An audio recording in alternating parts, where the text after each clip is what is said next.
Continuando o nosso especial Copa do Mundo, vamos agora para a Copa que deu a nós o primeiro título mundial, Copa de 58. Disputada na Suécia, o Brasil decidiu e ganhou a Copa dos anfitriões, donos da casa, os suecos. A escolha da sede já havia sido feita 10 anos antes da Copa de 58. Havia um certo rodízio entre continente europeu e continente sul-americano, porém houve duas Copas em território europeu. Seguidamente. Seguidamente, 54 e 58. E foi a primeira Copa, interessante dizer também, sem a presença de Jules Rimet, que foi o principal idealizador desse torneio. Ele faleceu 2 anos antes, em 1956. Na Copa de 58 tiveram eliminatórias dos 95 países filiados. Apenas 53 se inscreveram para disputar o Mundial, para disputar as eliminatórias.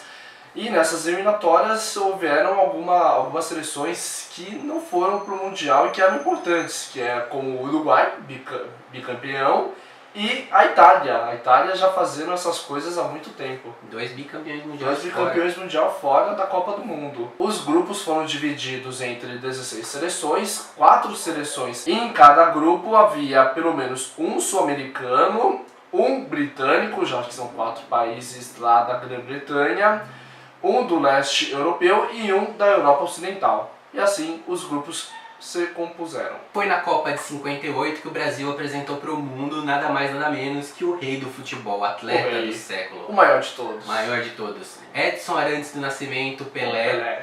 Fez a sua estreia, ele era reserva. Com 17 anos ele fez sua estreia apenas no 3º jogo. Quem eram os titulares eram Joel e Dida, né? E... na verdade ficaram todos, na época que ele foi convocado, ficaram todos torcendo lá no rádio, e quando ele foi convocado foi uma festa. Sim, ele já se destacava no Santos, mas era um garoto jovem, sem nenhuma experiência internacional, e o técnico da época achou melhor dar uma segurada no garoto para a hora certa, e foi a hora certa.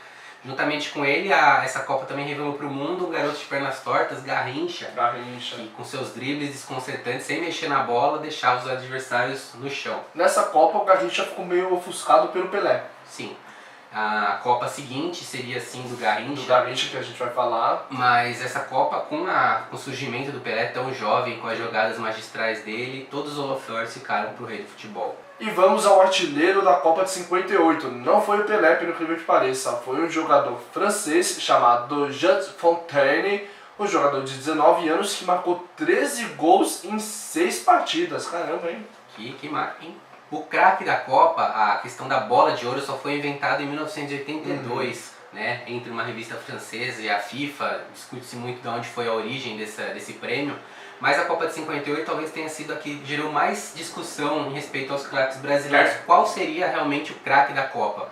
Muitos falariam Pelé, muitos falariam Garrincha, mas para muitos quem foi realmente o craque da Copa foi o Príncipe Etíope, também conhecido como Didi. Didi, criador da Folha Seca, né? Didi, criador do chute da Folha Seca, com lançamentos, com gol na final. Para muitos foi sim eleito o melhor jogador da Copa de 58. A decepção foi, claro, dos nossos amigos hermanos, os argentinos, que não se deram muito bem no Mundial. Eles fizeram uma das piores campanhas da história da Argentina em Copas do Mundo, ficando em último lugar no seu grupo, perdendo inclusive um dos jogos foi uma derrota humilhante para a Tchecoslováquia de 6-1.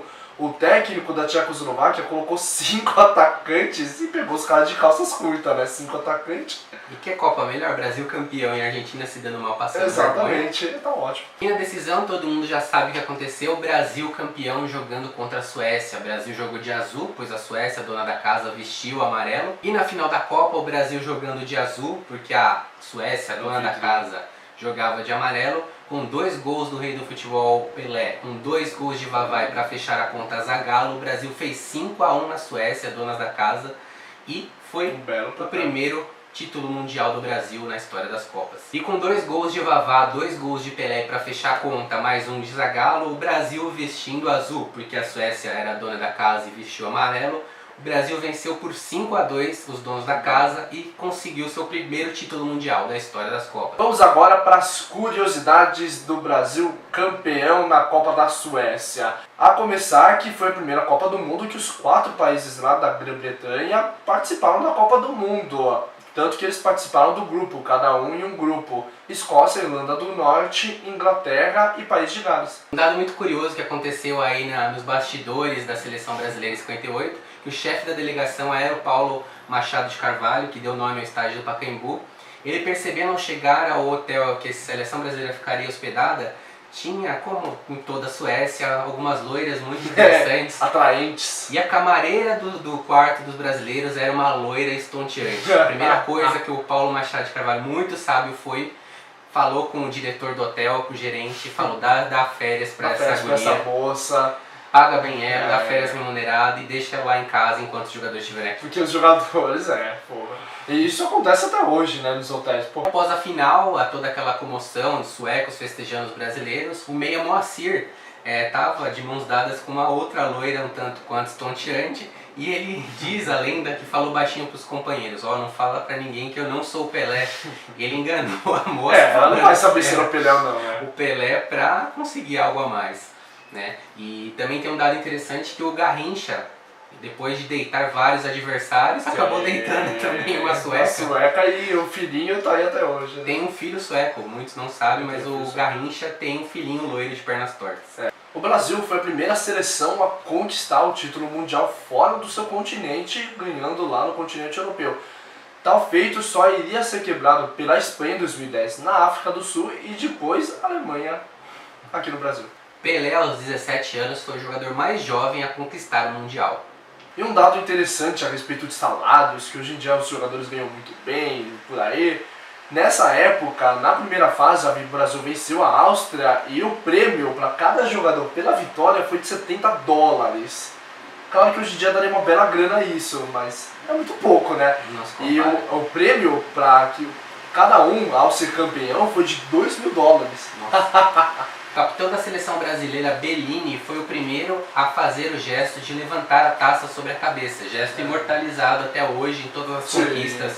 E o interessante é que esse gesto foi um pedido de um fotógrafo que estavam lá. Falou: Bellini, levanta a taça aí pra gente tirar uma foto. E ele foi e levantou. Levantar poderia ser de vários jeitos, né? Podia ser assim, mas se levantar assim realmente é mais interessante. Pelé foi o jogador mais novo a vencer uma Copa do Mundo aos 17 anos de idade.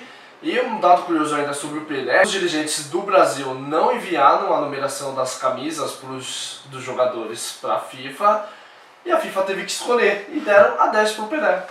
Que interessante. O goleiro Lev Yashin, da União Soviética, foi um dos primeiros goleiros a utilizar luvas em Copas do Mundo. Muitos já utilizavam em campeonatos regionais, nos seus países de origem, mas em Copas do Mundo ele foi o pioneiro nesse quesito. No cruzamento aéreo, ele sair da meta para fazer essa interceptação.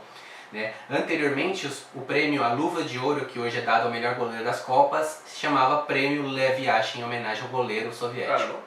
No dia 8 de fevereiro de 1958, 4 meses antes da Copa do Mundo, aconteceu a tragédia envolvendo os jogadores do Manchester United que voavam de avião voltando de um jogo em Belgrado contra o Estrela Vermelha na Taça dos Campeões, que é o atual UEFA Champions League. Esse acidente matou 23 pessoas, 2 jogadores do Manchester United que morreram eram titulares absolutos da seleção inglesa. Um dos sobreviventes foi o Bob Charlton, jogador que foi campeão em 66 com a Inglaterra e que fez o gol do título.